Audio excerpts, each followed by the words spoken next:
বানাইতে চাইলাম chicken bun আর হয়ে গেল পরোটা। আসসালামু আলাইকুম সবাইকে, আশা করি সবাই ভালো আছেন। আলহামদুলিল্লাহ আমিও অনেক ভালো আছি। তো চলে আসলাম আরও একটি ডেইলি ব্লগ নিয়ে। কিছুদিন আগে আমি গ্রিল আর নান বানিয়েছিলাম, ওইটারই এক পিস চিকেন আর একটু ডো বেঁচে গিয়েছিল, সেইটা দিয়েই আমি ভাবলাম কিছু একটা বানাই। তো বানাবো কি বানাবো ভেবে ভাবলাম যে বান বানানো যাইতে পারে। সবাইকে দেখি কি সুন্দর চিকেন বান বানাই, তো আমিও ভাবলাম একটু বানাই। তো এই জন্যে আমি চিকেনটা একটু ঝুরা করে নিয়েছিলাম আর মেয়োনিজ দিয়ে এটা মাখায় নিয়েছিলাম। একটা ডিমও আমি ঝুরা করে নিয়েছিলাম, একটু চিকেন কম পড়ছিল এই জন্য। তো ডোটাকে আমি একটু রুটির মতো করে একটু ছড়াই নিয়েছি, মানে পিৎজা যেরকম করে আর কি রাউন্ড করে নিই ওই রকম করে নিয়েছি। তারপর আমি চিকেনের ঝুরাগুলো দিয়ে দিলাম। তারপর ভাবলাম যে একটু টমেটো সস দেওয়া যেতে পারে, তারপর আবারও টমেটো সস আমি দিয়েছিলাম। এরপর আমি একদম সুন্দর করে চারপাশ দিয়ে এইভাবে করে নিচ্ছিলাম, যেরকম করে ভিডিওতে দেখাচ্ছি। করে নেওয়ার পর ভাবলাম একটু হাত দিয়ে আরও একটু বড় করে নিই চেপে চেপে দিয়ে। তো আর একটু চেপে চেপে একটু বড় করে দিয়েছিলাম হাত দিয়ে। তারপর প্যানের উপরে একটু তেল দিয়ে নিয়ে তারপর আবারও দেখেন আমি এরকম করে চেপে চেপে একটু বড় করে দিচ্ছিলাম। তো ওইদিকে ওইটা হইতে থাকুক, আমি ভাবলাম একটু চুলে মেহেদি দেওয়া যাক, কারণ চুলের অবস্থা খুবই বাজে হয়ে গিয়েছে। তো আমার ছোট বোন বাড়ি থেকে আসার সময় মেহেদির পাতা নিয়ে এসেছিল, তো আমি ফ্রিজে রেখে দিয়েছিল, সে হাতে দিবে এই জন্য, মানে হাতের নখে নখে আর দেওয়া হয় নাই। তো দেখেন মেহেদির অবস্থা একদম হলুদ হলুদ হয়ে গিয়েছে, একটু সবুজ নাই। আর আমি এইটাও একটু অল্প আঁচে আঁচে দিয়ে মাঝে মধ্যে দেখছি যে কেমন হচ্ছে, মানে অল্প আঁচেই দিয়ে রাখছি এটা আমি।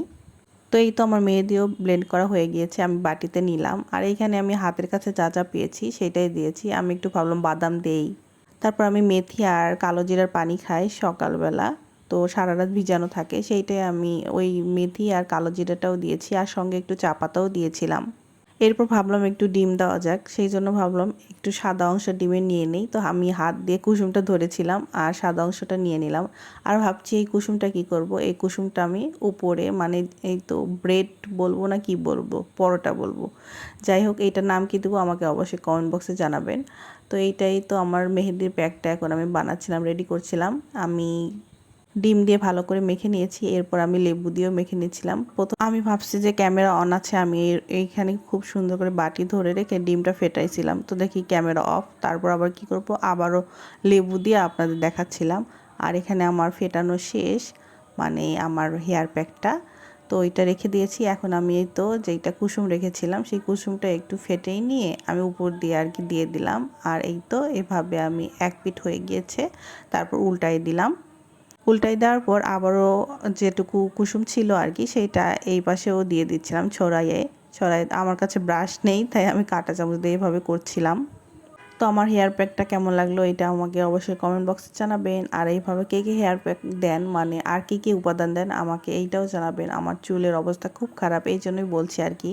আমার চুল সুন্দর হলে আমি তো ভাবছি এই তো তেলের কিংবা হেয়ার প্যাকের ব্যবসা করব, কি বলেন আপুরা, সবাই নেবেন? আচ্ছা আমি অনলাইনে ব্যবসা করব ভাবতেছি।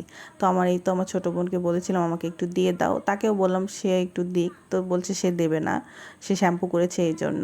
তো আমাকেই দিয়ে দিল। আর যেটা বেঁচে গিয়েছে বাদ বাকিটা আমি ডিপ ফ্রিজে রেখে দিলাম বক্সে করে। আর এই তো আমার পরোটা না বান কি বলবো জানি না, পরোটাই বলি, অনেক বড় হয়েছে, এটাকে আমি পরোটাই বলবো। তো পরোটাটা আমার হয়ে গিয়েছে। তো এখন আমি এইটা সার্ভ করছিলাম, একটু সুন্দর প্লেটে করে নিয়েছিলাম। এইটা আমার বিয়েতে এই ডিনার সেটটা আমার ছোটো চাচি আম্মা আমাকে দিয়েছিল। তো চাচি আম্মার ওই প্লেটেই আমি নিয়ে নিলাম। আর আমি ভয়েস দেওয়ার সময় এই পাশে কে জানি নিচে এত জোরে কথা বলছে, নয়েজ আসছে।